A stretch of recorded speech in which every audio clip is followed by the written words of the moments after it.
kok ada suara seperti tembang, ada seperti suara lagu, ada orang nyanyi juga. Ternyata makin lama makin jelas suara gamelan itu ternyata mungkin bisa dikatakan mayit atau mayat yang dibungkus dengan kain kafan. Memberikan kode, lo akan mati di gunung ini gitu.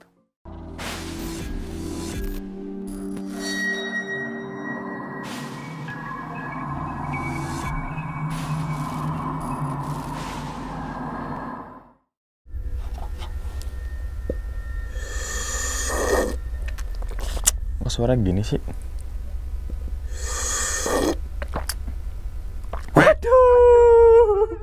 Kenapa jadi cangkir? Cangkir apa?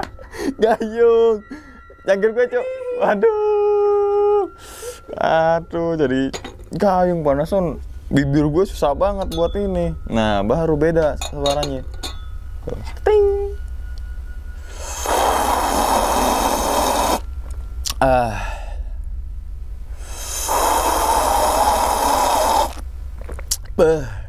Kopi Lombok. Baju Lombok, gokil emang Lombok. Assalamualaikum warahmatullahi wabarakatuh. Kembali lagi bersama gue Sumar Adiwijaya atau biasa dipanggil Umang dalam segmen Kisah Mistis Pendaki. Pada video kali ini atau pada kesempatan kali ini, gue akan berbagi pengalaman gue ketika mendaki ke Gunung Sindoro pada awal bulan kemarin, yaitu tanggal 1 sampai tanggal 2 November. Jadi langsung aja teman-teman semua. Jadi ada beberapa cerita yang menurut gue sedikit mistis atau sedikit horor atau sedikit serem gitu kan, ketika mendaki ke Gunung Sindoro melalui jalur Kledung. Nah, jadi awal mula perjalanan, teman-teman semua santai aja nyimaknya, ya kan. Kita berangkat berempat, yaitu gua, Yonan, yang di belakang kamera ini, Yuli, dan juga si Iis. Nah, Iis ini adiknya dari si Yuli. Nah, oke, kita berangkat dari studio yang berada di daerah Jakarta menuju ke daerah Temanggung ya, kalau nggak salah ya, Temanggung, menggunakan kendaraan pribadi. Dan sesampainya di sana memang kondisi daripada base campnya itu sangat sepi. Sepinya karena kenapa? Mungkin saat itu gue mendaki di hari Senin. Jadi ketika sampai di base camp Gunung Sindoro atau Grasindo itu hari Senin subuh. Nah, tampak beberapa flashback bekas pendaki yang sebelum hari Senin itu, berarti hari Minggu itu tampak menumpuk. Jadi gue mengira bahwa hari Senin ini pasti sepi. Karena gue suka mendaki dengan nuansa yang sepi gitu, nggak terlalu rame. Dan dilihat dari beberapa flashback tuh di hari Minggu, Sabtu Minggu tuh banyak banget. Otomatis pendaki juga kan banyak gitu. Nah, sampainya gue masuk ke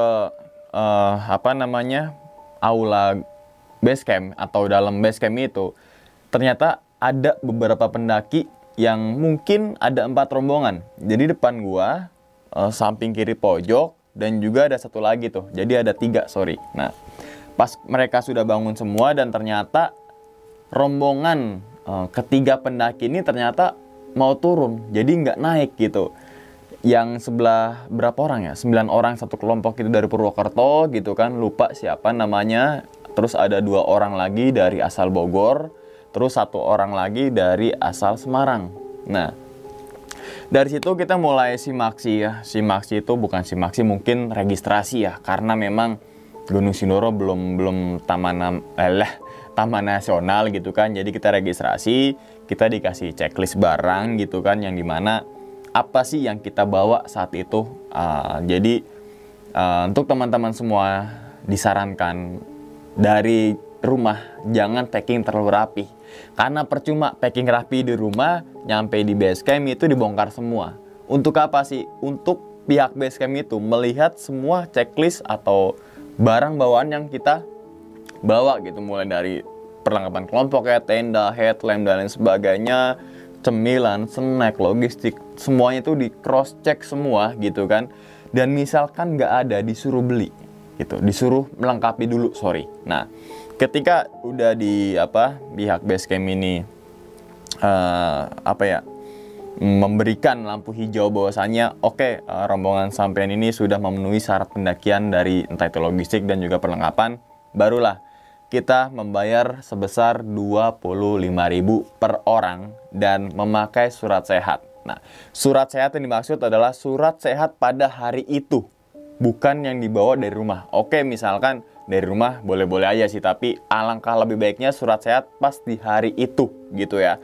Oke, singkat cerita, di jam 10 pagi itu kita sudah melengkapi semua persyaratan dan juga registrasi, barulah kita naik ojek nih. Nah, kalau jalan kaki memakan waktu sekitar 2 jam sampai 3 jam tergantung ritme perjalanan. Dan kalau naik ojek cuma 15 menit aja dan bayar itu cuma Rp25.000. Nah, untuk vlognya silakan kalian lihat dulu di video sebelumnya ya. Nah, setelah itu, naik ojek itu bener-bener mental lo tuh harus kuat gitu. Bohong kalau lo naik ojek itu cuma diem doang gitu. Pasti teriak-teriakan. Teriak-teriakan itu bukan teriak bahagia, tapi teriak gemeteran gitu kan. Dan ya teriaknya juga karena beberapa hari itu hujan, jadi agak licin dan juga memang belok gitu ya. Jadi motor juga lewat tuh sangat ngepot-ngepot gitu tuh teman-teman semua. Dan sesampainya di pos 1,5 atau pos ojek, jadi ketika kita naik ojek itu kita telah melewati pos 1 dulu. Nah, kita sampailah di pos 1,5 itu sekitar jam setengah 11 siang kalau nggak salah. Nah, sesampainya situ ternyata baru beberapa menit nih, baru sekitar 2 menit duduk, itu hujan tiba-tiba datang. Bukan tiba-tiba datang ya, tapi tiba-tiba turun gitu. Ya gue bukan berarti, ada apa nih, tapi enggak. Tapi karena musim penghujan gitu, jadi ya harap dimaklumilah gitu. Bro, tuh bener-bener secara nggak gerimis dulu, langsung intensitas yang sangat besar gitu kan. Dan di situ cuma ada 4 rombongan dari Jakarta, dari Medan gitu kan, dan juga dari Bogor, dan ada yang dari lupa, Purwodadi kalau nggak salah. Nah, sesampainya di situ ya udahlah, tanpa maksudnya itu kita tunggu aja nih hujan itu sampai reda. Bahwasanya kalau kita teruskan juga ya mumpung kita belum jalan, ya alangkah baiknya kita menunda dulu sampai hujan itu bener-bener nggak terlalu besar gitu. Nah, sekitar jam berapa tuh ya? Jam 11-an lah hujan itu reda dan kita baru trek perjalanan tuh dari pos 1,5 atau pos ojek menuju ke pos 2. Nah, perjalanan dari pos 1,5 atau pos ojek menuju ke pos 2 jalurnya bisa dibilang datar, sangat datar, dan pas banget untuk tipikal perjalanan yang memang baru mau trek itu nggak dikasih tanjakan yang babarblas gitu. Jadi enak, santai, semuanya itu suhu tubuh mulai terbiasa gitu kan, ritme perjalanan, otot-otot mulai renggang gitu kan.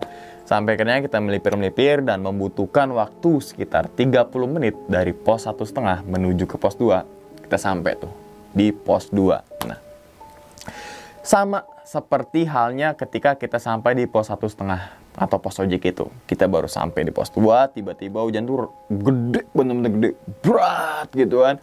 Dan semua rombongan tuh berhenti semua tuh di pos 2 itu. Dan cuma ada satu rombongan yang 4 orang, kalau nggak salah dari Jakarta atau dari mana, dia memutuskan untuk jalan naik terus di saat kondisi yang memang bener-bener hujannya besar gitu.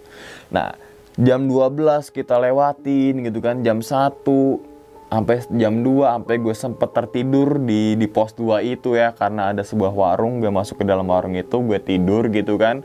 Dan gue punya target sekitar jam 2:30 sore ini hujan belum reda, yuk kita lanjutin atau kita paksakan untuk jalan nih menuju ke pos 3 gitu. Nah, dalam kita bertutur itu membacakan terus supaya udahlah gitu, hujannya ntar dulu gitu, atau hujannya berhenti gitu kan. Dan benar teman-teman semua, sekitar jam 2:30, bener-bener 2:30 tuh hujan berhenti, dan itu cuma gerimis tipis lah gitu. Dan ketika kita mau jalan lagi tuh hujan gede lagi. Tapi gue lihat ke atas itu sepertinya nggak hujan gede. Akhirnya kita paksakan tuh jam 2:30 kita jalan dari pos 2, ya kan. Dan baru aja berapa langkah dari pos 2 itu bener-bener terang. Maksudnya terang itu bukan terang cerah ya, tapi mendung, tapi nggak hujan gitu. Nah, akhirnya kita terus bablas, tetap menggunakan jas hujan karena memang daun-daun itu tetap jatuh ya dari daun-daun. Air yang ada di daun di pepohonan itu tetap jatuh mengenai tubuh kita gitu kan. Nah, di sini antara pos 2 ke pos 3 gue memang merasakan ada sedikit seram ya. Setelah kita melewati kawasan Triti 1, kita memasuki ke arah Watu Longko. Dalam bahasa Jawa, longko itu berarti langka. Berarti batu yang sangat langka. Nah, jadi teman-teman semua, sekitar 20 meter dari posisi gue berdiri sampai di Watu Longko itu. Jadi pas gue lihat ke atas itu, seperti ada sesuatu warna putih yang duduk di atas batu gitu. Nah, kan jalurnya agak berkelok gitu ya, agak berkelok, dan ketika gue bener-bener sejajar dengan batu itu, dan ternyata itu memang batunya yang batu warna putih dan ada corak seperti bekas belerang gitu. Dan ketika gue sampai di Watu Longko itu bukan pos, tapi seperti ada area Watu Longko gitu. Ada 2 batu gede yang seakan-akan itu terbelah, dan vibes-nya itu apa ya, ketika gue sampai di Watu Longko itu beda. Mungkin karena keberadaan 2 watu besar itu atau 2 batu besar itu. Jadi seakan-akan kita itu menimbulkan kesan menyeramkan gitu. Tapi so far gitu kan di Watu Longko pas saat naik itu gue cuma melihat seperti ada yang berdiri di atas batu. Nah, saat itu gue karena capek, gue duduk di sebelah Watu Longko itu. Jadi ada 2 batu besar yang tadi gue jelaskan. Di sampingnya itu ada batu kecil yang datar. Gue duduk lah senderan. Sambil tangan kanan gue ini ngepegang di batu tuh. Salah satu batu. Gue raba gitu kan. Dan gak lupa juga teman-teman semua, ketika gue melewati 2 batu besar itu atau Watu Longko itu, gue mengucapkan salam. Jangankan sampai di Watu Longko, pas baru sampai start pendakian aja gue mengucapkan salam. Karena untuk apa? Karena untuk menghargai leluhur di situ, penghuni di situ. Kita hanya menghargai saja bahwasanya itu bukan tempat kita kan, karena iblis, setan atau apapun itu, jin, itu kan tempatnya di lautan, hutan gitu kan, gunung, samudra, itu kan tempat mereka semua. Nah, kita lanjut lagi nih ke ceritanya. Saat itu agak ada sedikit jarak antara gua sama Yuli, terus Iis sama si Yonan. Tapi nggak terlalu jauh teman-teman semua, sekitar 20 meter. Jadi ketika gue nengok belakang juga, si Yonan sama si Yuli tuh masih kelihatan di sana. Si Yonan sama Yuli, si Iis sama Yonan juga kelihatan di sana. Nah, teruslah melangkah, kita melewati kawasan Tritis 2 gitu kan. Sampai akhirnya kita masuki kawasan Tritis 3. Dan sampailah kita di pos 3 di sekitar jam 5 sore. Jadi sekitar 2,5 jam kita berjalan itu sampailah di pos 3. Nah, ternyata sampai di pos 3 itu, rombongan yang pertama dari pos 2 yang jalan saat hujan itu, dia belum melanjutkan perjalanan tapi ke Sunrise Camp. Dia enggak. Dia malah nanya ke gue, "Mas, mau ngecamp di mana?" Wah, kalau gue sih dari awal pendakian juga pengen di pos 3, gue bilang. Karena kenapa? Karena yang pertama adalah gue menghindari bermalam di Sunrise Camp. Karena yang pertama, banyak babi. Babinya itu ya bukan banyak, tapi memang habitatnya dia gitu kan. Banyak babi dan gue menghindari akan serangan dari babi itu. Untuk apa sih? Untuk kenyamanan kita, untuk keamanan kita saat beristirahat, saat di malam itu gitu kan. Terus datang lagi rombongan berikutnya, "Mas, ngecamp di mana?" "Gue mah di sini, Mas," gue bilang. "Enggak ke Sunrise Camp, kan dia summitnya lebih dekat." "Sama aja," gue bilang kan. Akhirnya tuh mereka berdua kayak, "Oh, sini aja kali ya." gue kalau di Sunrise Camp nanti sendirian lagi buka tenda di sana gitu. Dan akhirnya kita bertiga tuh sepakat, bukan kita bertiga sepakat, tapi gue duluan untuk mendirikan tenda nih. Lahannya nggak begitu luas, memang ada yang luas di depan warung itu, tapi sangat terbuka dan ada bekas-bekas kaki dari babi tuh. Kenapa gue bilang itu bekas dari babi? Karena tapak kaki yang sangat khas banget teman-teman semua. Ditambah lagi saat seharian tuh kondisinya hujan, jadi tanahnya itu bener-bener ada bekas babi gitu.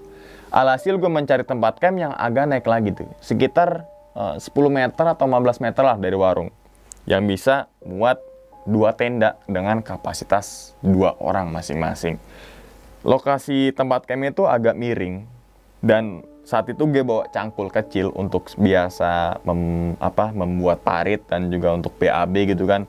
Gue papras dulu tuh supaya medan untuk kita mendirikan tenda nggak terlalu miring banget gitu.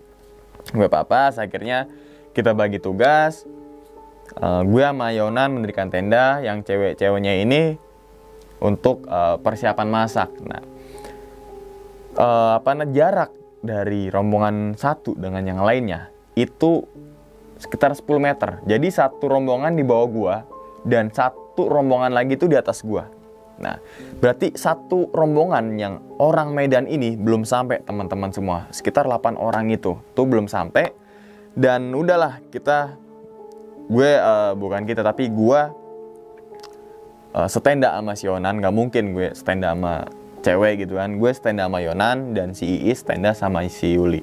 Jadi kondisinya gue pengen bikin tenda yang hadap-hadapan terus dibikin flysheet, tapi karena kondisinya nggak muat jadi gue agak serong tuh. Agak serong, depannya gue lapisin flysheet. Untuk apa? Untuk mengakomodir rembesan-rembesan air dan juga mengcover dari angin gitu, supaya nggak terlalu dingin lah saat istirahat malam itu. Nah, sekitar jam 8 atau jam 7 lah ya, jam setengah 8-an lah, ada suara langkah kaki. Ternyata itu adalah rombongan dari Medan tuh. Nah, ternyata dia melanjutkan perjalanan menuju ke pos Sunrise Camp. Berarti satu-satunya rombongan yang bermalam di pos Sunrise Camp adalah rombongan dari anak-anak Medan, yaitu rombongannya Mas Doni tuh kalau nggak salah ya. Nah, saat malam itu nggak ada saat di jam 8 antara jam 9 dan jam 8 itu nggak ada kejadian-kejadian aneh, namun ada suara babi tuh. Untungnya babi itu nggak menyerang tenda kita, tapi menyerang tenda yang di bawah kita. Karena medannya itu datar, jadi mungkin babinya itu daripada gue ke atas jalannya terjal gitu kan, mendingan gue seruduknya sebelah sini aja gitu kan. Jadi ada suara babi ya kokok, dan ternyata pas pagi itu gue tanya, bener ada 3 babi yang mengacak-ngacak sampahnya gitu. Oke, sebelum kita masuk pagi, kita bahas dulu nih yang malam nih. Nah, di jam 9 malam kita putusin, kita evaluasi apa yang kurang dari saat base camp menuju ke pos 3. Dan so far aman semua. Gue tanyakan satu persatu juga kondisi fisiknya masih oke semua. Hanya ransel, sepatu, base layer, celana itu basah. Jadi kita ganti semua ketika mau tidur itu dengan pakaian yang kering gitu. Nah, setelah itu di jam 9:30 kita putusin buat tidur dan nanti akan summit. Gak usah terlalu subuh. Karena kenapa? Karena gue menghindari summit ketika saat pagi buta. Oke, misalkan di Gunung Semeru karena batasnya jam 9 pagi dan kondisinya itu sangat panjang, ya udah wajar. Dan Gunung Sindoro kan batasnya sampai jam 10. Jadi summit jam 6 juga itu masih kobar teman-teman semua. Nah, kita sambung lagi saat malam nih.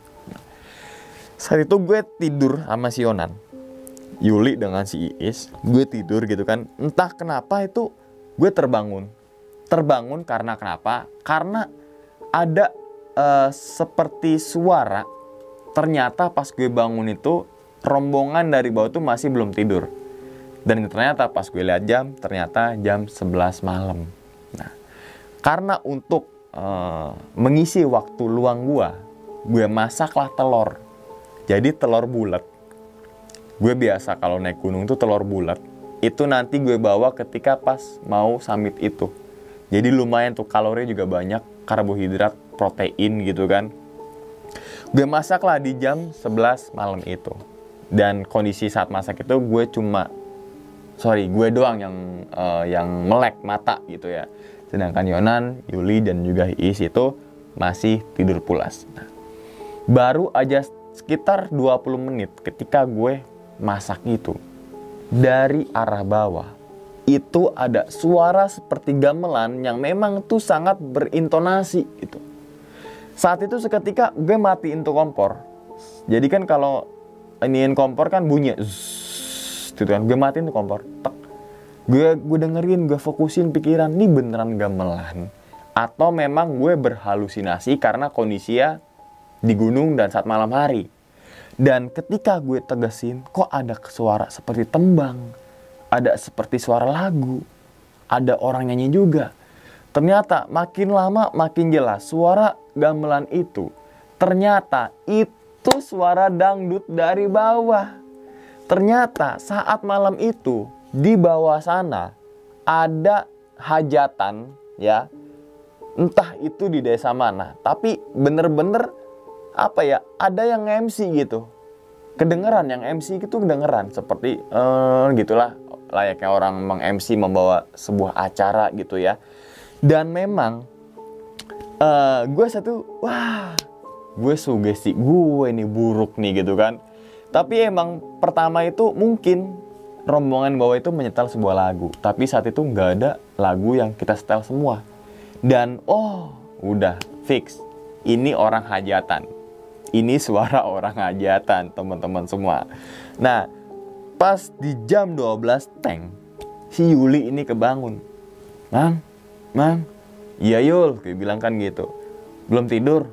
Belum nih, gue masak telur dulu biar pas paginya itu nggak terlalu buru-buru gitu. Masih ada space buat waktu nyantai gitu kan. Ternyata Yuli itu bilang ke gue, Mang, nanti pas summit jangan jauh-jauh ya dari gue. Nah, gue langsung berpikiran bahwasanya nih Yuli mengalami sesuatu yang bisa dikatakan hal-hal mistis nih atau horor nih.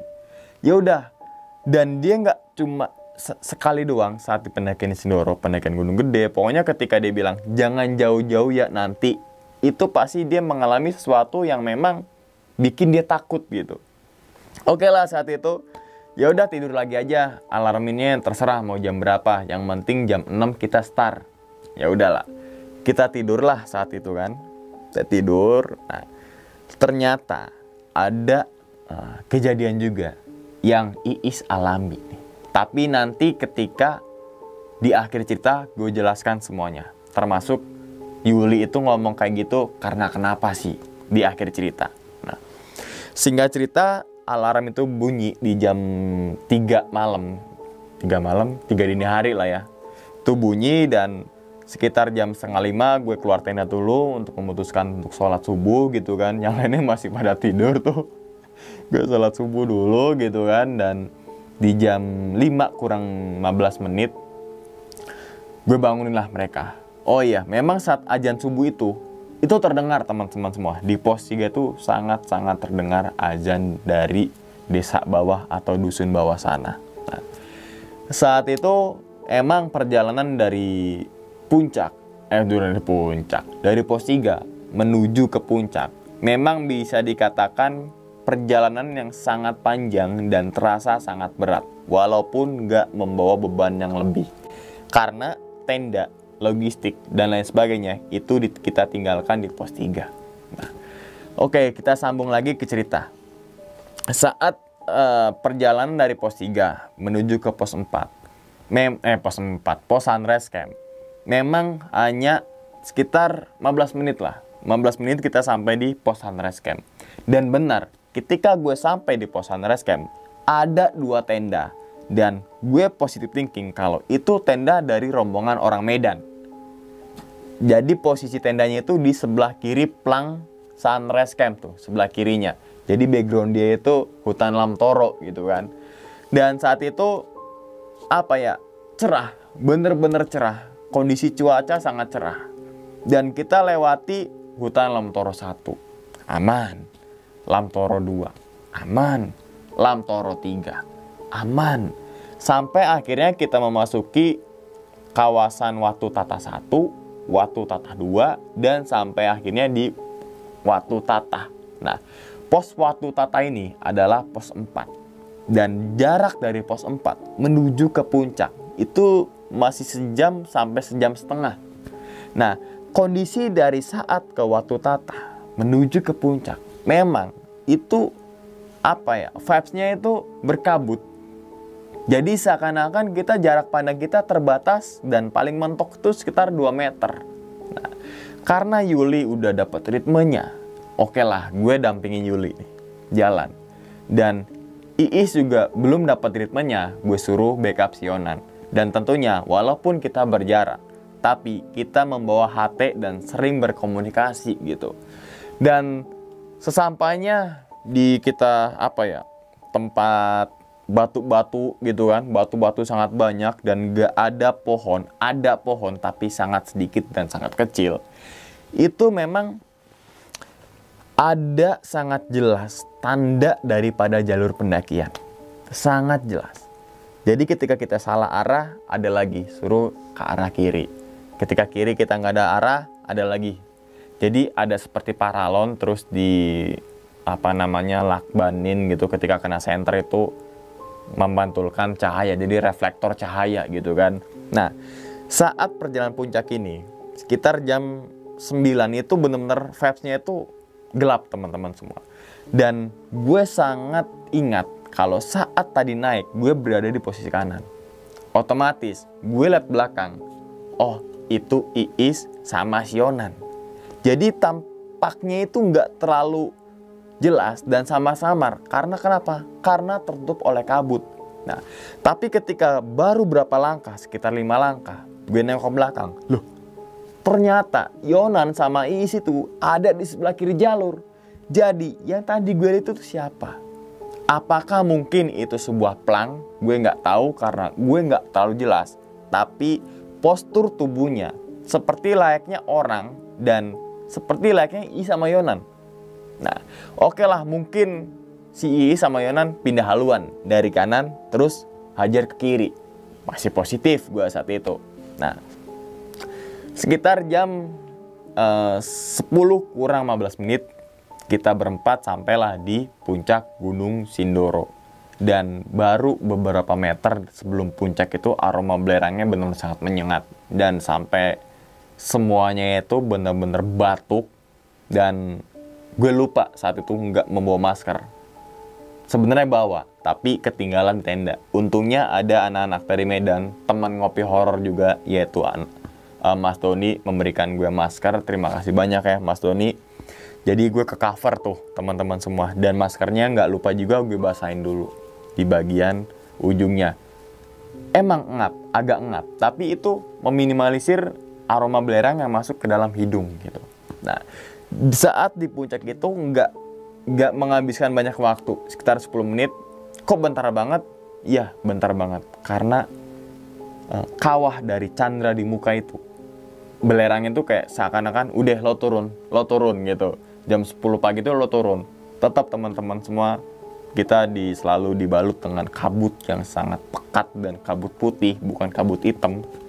Oke, di jam 10 tank kita berjalan turun lagi nih.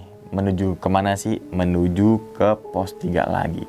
Tentunya saat perjalanan turun itu, gue terbagi menjadi 2 rombongan. Tetap menjadi dua tim gitu ya. Yang pertama, gue sama si Yuli tetap kondisinya, formasinya sama. Dan yang paling ujung itu si Iis sama si Yonan. Dan pas saat turun itu, dua rombongan sebelumnya itu udah turun duluan. Jadi rombongan yang paling akhir itu adalah rombongan dari anak-anak Medan gitu kan. Nah, oke lah, untuk mengusir rasa boring gitu kan. Akhirnya kan gue ngoceh mulu tuh di action camp kan. Terus jalan gitu kan. Dan sesekali ketika gue matiin kamera, gue liat belakang, ada tuh, masih kelihatan Yonan sama Iis. Baru berapa langkah lagi, ada kelihatan si Yonan sama Iis. Kadang gue pakai HT juga. Aman Wak, aman, dia bilang. Oke, jalan lagi kita terus gitu kan. Dan pas saat turun itu Iyul atau Yuli ngingetin gue lagi tuh, Mang, jangan jauh-jauh. Oh iya, gue lupa. Tapi gue belum tahu apa yang dimaksud sama dia jangan jauh-jauh itu. Nah, ya udahlah, gue pasti positif kalau dia mengalami sesuatu hal yang buruk. Saat itu memang kondisi daripada gue sama si Yonan sekitar jaraknya 20 menit kali ya. Dan gue tunggu itu di pos 4 atau Watu Tata. Gue menghabiskan rokok filter 2 batang, baru tuh si Yonan datang. Utuk gitu kan. Dan ternyata kenapa dia jalannya lama? Karena sepatunya si Is itu jebol. Jebolnya bukan berarti kok nggak ada persiapan, enggak. Karena tipikal sepatunya itu sepatu running, trail run gitu kan. Jadi atau sepatu running. Jadi ketika teman-teman semua saat pendakian itu kondisi jalurnya basah, terus diajak jalan terus, otomatis lemnya itu dia akan mudar. Kenapa gue bilang kayak gitu? Karena gue sudah memakai sepatu yang model running gitu kan. Jadi ya mungkin itu bukan sesuai dengan pemakaian atau fungsinya gitu kan. Itu kecopot tuh teman-teman semua soalnya. Jadi dia satunya itu masih utuh, satunya tuh kayak sepatu futsal gitu, lancip gitu. Sepanjang jalan turun itu dari pos Watu Tata menuju pos 3, gue selalu ngebayangin tuh sepatu yang dipakai sama si Iis bener-bener flat.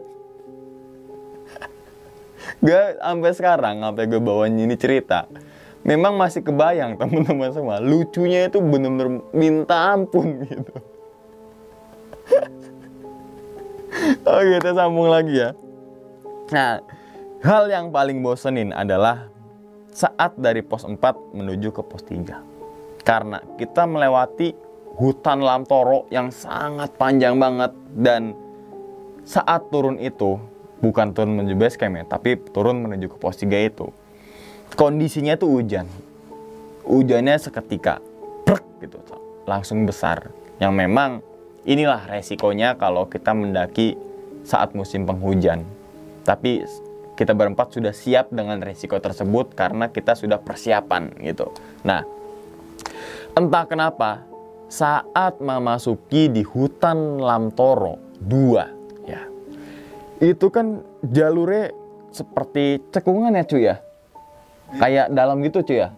Terus juga kan ada air ya, kayak seakan-akan kayak jalan-jalan air gitu. Dan itu masih jam 11 siang ya. Jam 11 siang tapi vibes-nya itu kayak sore teman-teman semua. Jadi nggak tahu kenapa gue juga, kok ini kayak sore ya. Gue liat jam lagi, tetap jam 11. Tetap jam 11. Apa mungkin gue salah jam ngawur gitu kan. Tapi memang vibes-nya itu kayak mau sore masuk ke malam gitu. Dengan suara petir dar gitu kan. Ya udah, karena gue takutnya petir itu nyamber di HT gue. Gue calling dulu si Yonan. Wah, HT matiin. Ini kondisinya lagi hujan, petir banyak. Jadi gue matiin, pek. Jadi gue nggak komunikasi lagi tuh dari pos 4 menuju ke pos 3. Nah, sampai kira kita sampai di hutan Lamtoro 1, terus Sunrise Camp, dan sampailah kita di pos 3 lagi. Tentunya gue baru berdua doang. Dan 2 rombongan yang turun pertama kali saat ke puncak itu ternyata belum turun juga, atau belum melanjutkan perjalanan menuju ke base camp gitu kan. Gue nyalain lagi tuh sampai di pos 3, gue nyalain lagi, tetap kondisinya masih hujan. Gue kontak Yonan, gua monitor tapi nggak ada sautan. Oh iya, gue lupa, dia mungkin saat itu dimatiin kan, gue suruh tuh, wah matiin HT, gue bilang, karena kondisinya lagi petir dan juga lagi hujan gitu kan. Nah, saat itu entah kenapa memang nggak ada masalah, gue berdua nggak ada masalah, dan gue nggak nanya detail mengenai apa yang dibilang sama si Yuli ini nih. Gue belum tahu dia apa yang dimaksud. Dan sekitar 30 menit gue sampai di pos 3, barulah si Is sama si Yonan tuh datang dengan membawa kabar ya tadi, sepatunya jebol satu. Jadi kayak sepatu balet gitu. Habis itu karena kondisi masih hujan, kita santai dulu, gue bilangan makan-makan dulu sambil dikit-dikit di packing gitu kan. Dan memang gue punya target lagi, maksimal jam 2:30 kita harus turun ke base camp. Berarti ada sisa waktu sekitar 2,5 jam dari jam 12 menuju jam 2:30. Itu kita bisa buat istirahat dulu, sekalian ngisi perut gitu kan. Dan memang di situ kita nggak menceritakan tentang pengalaman saat ke puncak gitu, nggak sama sekali. Kita selalu terbawa suasana sepatunya si Iis gitu. Jadi ketawa aja, fun gitu kan. Sampai akhirnya di jam 2 gue bilang, gue instruksiin, yuk ini di jam 2 kita packing. Walaupun masih gerimis, tapi untungnya gue bawa flash sheet. Jadi flash sheetnya masih tetap gue bentangin, di bawahnya itu tetap kita beraktivitas packing gitu. Dan saat turun itu juga rombongan yang 2 itu belum turun dan agak sorean mungkin dia. Nah, saat itulah jalan kita dari pos 3 menuju ke pos 2. Nah, di jam setengah 3 sore. Tetap kondisinya sama, hujan, berangin, dingin tentunya. Gue bilang nyalain aja HT, tapi nggak terlalu kencang gitu kan, karena HT kan alat komunikasi ya. Dan kenapa gue memutuskan untuk menyalakan HT, karena memang saat itu hujannya nggak terlalu besar gitu. Nah, kita turun lah. Nah, sebelum sampai ke pos 2, kita melewati lagi kawasan Tritis 3, kawasan Tritis 2, dan sebelum kawasan Tritis 1, kita melewati lagi Watu Longko. Nah, saat di jam 4-an, itu bener-bener gue kayak di jalur tuh kayak maghrib. Gelap, bener-bener gelap. Sampai gue bilang kontak ke belakang, wah posisi masih jauh gak? Headlamp lo siapin di pala, takutnya kita kena malam. Bukan kena malam, tapi takutnya tiba-tiba tuh gelap gitu, karena saking mendungnya. Untuk apa sih? Untuk pencahayaan lah sedikit gitu kan. Bahwa Bang aman, ya udah. Headlamp lo taruh di mana, kayak tangan atau di pala gitu kan. Dibilang aman, ya udah. Posisi lo udah sampai mana? Posisi gue masih di kawasan Tritis 3, dia bilang. Oh, gue udah sampai di Watu Longko ya. Berarti Watu Longko, jarak Watu Longko menuju kawasan Tritis 3 itu lumayan lah. Lumayan, gue bilang lumayan. Lumayannya trek ya, batu itu sangat-sangat gue sangat nggak nyaman gitu ketika ada trek pendakian yang batu gitu kan. Jadi langkah kaki kita itu mengikuti susunan batu itu gitu kan.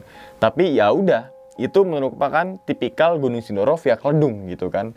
Kita nggak bisa menyamaratakan gunung ini, trek gunung ini dengan trek gunung ini, nggak bisa. Ya udah. Nah, saat masuk di, kita sambung lagi nih ya. Saat masuk di kawasan Watu Longko itu, memang teman-teman semua, vibes-nya seperti awal yang gue naik itu. Beda, dan gue nggak ngeliat lagi, atau mata gue nggak berasumsi kalau di atas batu itu nggak ada orang. Ternyata yang saat naik itu, yang gue lihat seperti orang, ternyata itu adalah ujung batang pohon. Jadi kan posisi pandangan kita beda ya, saat naik dan saat turun. Saat naik kan otomatis batu dulu baru pohon gitu kan. Tapi ketika saat turun, pohon dulu baru batu gitu kan. Oh, ternyata ini nih yang gue berpikir kalau itu adalah orang. Ternyata pohon yang di belakang batu itu. Dan bener-bener batu itu sangat unik, gede, bener-bener gede dan terbelah. Belahannya itu persis di tengah-tengah jalur pendakian. Nah, baru aja gue meninggalkan lepas dari pos Watu Longko sekitar 10 langkah, gue nengok ke belakang nih. Entah kenapa tuh seperti kayak ada sesuatu yang nyuruh gue buat ngeliat ke arah belakang. Padahal gue nggak ngeliat sama sekali. Jalan lagi, lihat belakang lagi, nggak ada, gitu kan. Jadi terus-terusan berulang sampai akhirnya gue turun dan nggak ngeliat tuh batu Watu Longko itu. Ya mungkin karena keberadaan batu besar itu di antara pohon-pohon gitu kan. Mungkin tuh magnet pandangan, sudut pandang kita sendiri gitu kan. Sebenarnya nggak ada apa-apa. Nah, oke, kita lanjut lagi sampai di pos 2. Sampai pos 2 tetap kondisi hujan, dan sampai di pos 2 itu sekitar jam 5 sore. Gue kontak Yonan lagi sekitar 25 menit, dia baru sampai tuh. Nah, baru sampai, gue ajak istirahat dulu, barulah kita lanjut lagi menuju ke pos ojek. Pos ojek udah ada, kita sikat langsung turun. Nah, ini gue ulas saat di base camp. Ya, ini seru, saat di base camp ini seru. Menurut gue mungkin nggak terlalu serem, tapi membuat gue terngiang-ngiang. Nah, apa itu jawabannya nih? Gue ceritain. Saat di base camp, kita memang sedikit celetukan. Gue, si Iyul terutama. Gue tadi mimpi buruk. Nah, tapi cuma sebatas itu. Karena kita kan baru duduk, masuk lagi kamar mandi gitu kan. Jadi kita ngebahas full semua itu ketika perjalanan dari base camp menuju rumah atau dalam kendaraan pribadi tuh. Nah, kita bahas tuh semuanya tuh. Gue bilang pertama, Yul, lo ngalamin apaan? Kok lo bilang ke gue pas naik itu, pas tengah malam, pas gue saat masak telur di jam 12 malam. Lo bilang kan dari gue, dari dalam tenda. Jangan jauh bang ya, kalau pas saat naik dan turun. Ternyata Iyul itu mimpi ada 4 pocong, dan pocongnya itu ngeliatin ke arah Yuli semua nih. Dan kondisi pocong 4 itu keadaannya tidur, nggak diri kayak gini. Mungkin bisa dikatakan mayit atau mayat yang dibungkus dengan kain kafan. Nah, entah kenapa tuh gue merinding kalau itu. Nah, dalam 4 mayit ini, 1 mayit tuh berdiri tiba-tiba dan ngeliatin si Yuli, seakan-akan memberi kode, lo nanti, giliran lo nanti gitu. Nah, dan dia bilang seperti vibes-nya itu kayak kita berempat. Gue bayangin sih ada 4 pocong gitu kan, bukan pocong, mayit atau mayat yang dibungkus kain kafan, terus berdiri ngeliatin ke arah Yuli dengan tatapan matanya yang tajam dan mukanya nggak terlalu jelas. Dan gue bilang, oh lo pantesan ya, coba lo bilang kalau lo cerita ke gue bilang saat naik gunung itu, pasti gue langsung ke cover. Maksudnya tuh dalam artian, selalu kalau gue bilang ke Yuli kalau lo ngerasain sesuatu, bilang ke gue, biar gue juga nge-cover gitu kan. Nah, terus versinya si Iis nih, atau adiknya dari si Yuli. Nah, versinya si Iis, saat tidur itu, dia kan tidurnya sama si Yuli tuh. Jadi tendanya dia kan 2 layer. Jadi ada inner dan juga outer gitu kan. Jadi pas tidur itu, karena medannya miring, dia miring lah ke kiri. Medannya itu miring ke kiri gitu tidurnya. Nah, entah kenapa saat tidur itu ya, itu kan berarti muka dia itu dekat dengan bagian dalam tenda ya. Itu katanya kayak ada hembusan nafas seseorang dan ada seperti raut wajah seseorang. Dan gue nggak masuk akal. Karena kenapa? Karena lampu tendanya gue taruh di luar. Kalau gue taruh di luar mungkin kelihatan siluetnya, kan gitu. Jadi lampu tendanya ini gue taruh di tengah-tengah antara tenda gue dan juga tenda cewek, tengah-tengah. Jadi nggak mungkin cahaya ini keluar dari samping. Dan gue bilang, raut wajahnya kayak gimana Is? Nggak terlalu jelas bang. Jadi kayak mungkin teman-teman semua kalau gambar siluet tuh kayak bentuk-bentuk gitu aja tuh, hidungnya, rambutnya, dia bilang kayak gitu. Dan gue bilang jam berapa? Pokoknya pas saat itu tidur semua bang. Gue sempet bangunin lo juga, teriak-teriak, dia bilang. Berarti saat teriak-teriak itu di antara jam 12 dong. Pas saat gue tidur lagi kan jam 12 malam tuh. Nah, sekarang versinya si Yonan nih. Ini di belakang kamera dia orangnya, tapi nggak mau di frame gitu kan. Nah, versinya si Yonan bahwasanya pas saat turun dari puncak, dia ngeliat itu, kan itu kondisinya berkabut ya. Dia ngeliat ke depan itu kayak gue sama si Yuli jalan. Tapi ketika deketin itu udah nggak ada lagi Wak ya. Terus deketin lagi tiba-tiba ke arah kiri kan, deketin lagi ke arah kanan. Dan pendaki mana yang secepat itu pindah jalur dari kiri ke kanan, dan itu luas loh. Mungkin kalau berapa meter aja oke lah. Jadi sekitar 45 derajat dari arah kita turun, baru berapa langkah lagi 45 derajat dari arah kanan. Mana mungkin. Jadi yang dilihat sama si Yonan itu siapa? Apakah yang dibilang sama si Yuli saat di mimpinya itu, atau ya gue nggak tahu gitu kan. Dan gue juga bilang ke Yonan saat di mobil itu, Wah, lo saat naik, gue bilang dari pos 4 menuju ke puncak Gunung Sindoro, lo lewat jalur kanan apa jalur kiri? Gue bilang gitu. Dibilang gue jalur kiri Mang. Nah, lantas yang kanan itu siapa? Tetap 2 orang juga. Postur tinggi badannya sama. Saya tuh kayak pendek, Yonan itu tinggi. Jadi seperti apa ya? Yang dimimpikan oleh Yuli itu seperti itu. Seperti kita, seperti apa ya? Memberikan kode, lo akan mati di gunung ini gitu. Karena kenapa gue bilang? Karena mimpinya itu ya mayat teman-teman, mayat, kain kafan 4, dan salah satu itu bangun, duduk, liatin ke Yuli gitu. Itu yang bikin gue apa ya?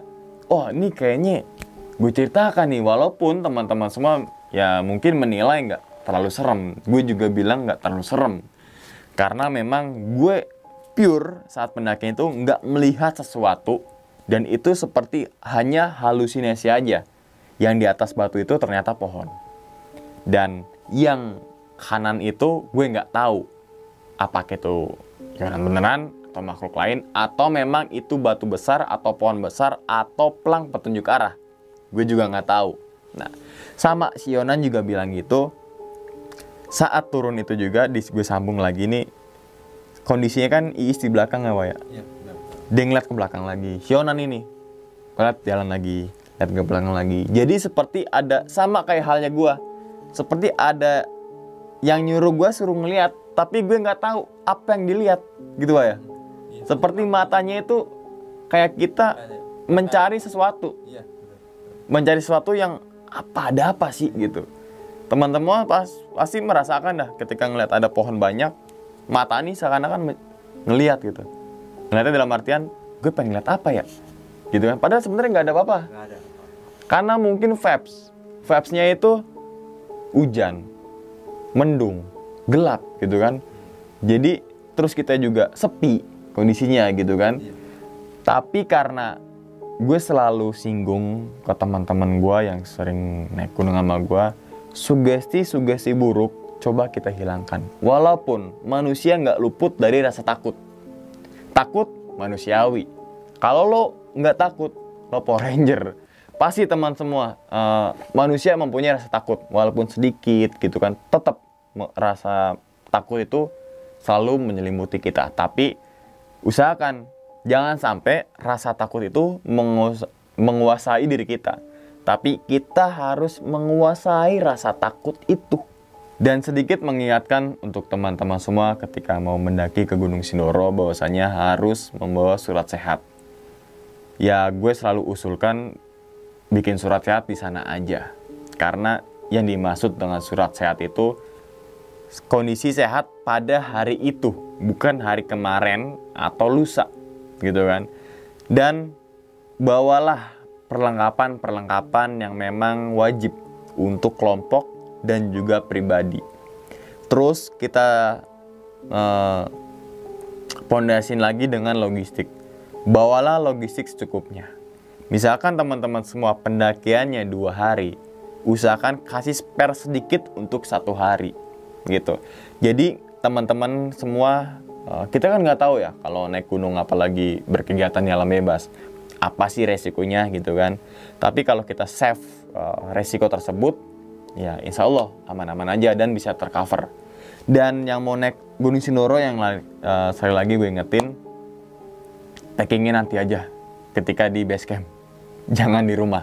Karena Ya tadi, dibongkar semua. Sampahnya apa yang dibawa, teman-teman semua bawa permen-permen bungkus itu dibuka-bukain gitu kan. Puntung rokok dihitung, bawa rokok berapa batang dihitung, turunnya sampahnya dibongkar lagi gitu kan.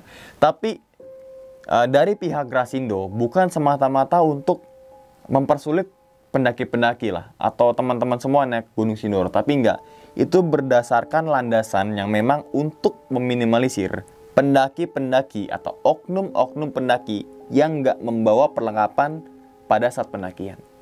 Contohnya misalkan kalau kita gak bongkar kan, ada bawa jas hujan nggak? Bilangnya ada, padahal mah nggak ada. Nah, hal inilah dibuktikan dengan checklist secara nyata. Dicek, dicek gitu kan, baru di list. Makanya checklist gitu kan. Dan itu aja teman-teman semua ya pada video kali ini. Mohon maaf apabila dalam penyampaian gue nggak secara terurut gitu ya, karena memang susah untuk diceritakan secara detail, karena kebanyakan tuh yang mengalami teman-teman gue, dan teman-teman gue itu nggak mau menceritakan di sini. Jadi ya udahlah, mereka di belakang kamera semua tuh bertiga, ada Yonan, Is, dan juga Yuli. Oke, cukup sekian pada video kali ini, dan nantikan video-video gue berikutnya. Hal gaib itu muncul ketika sugesti kita buruk.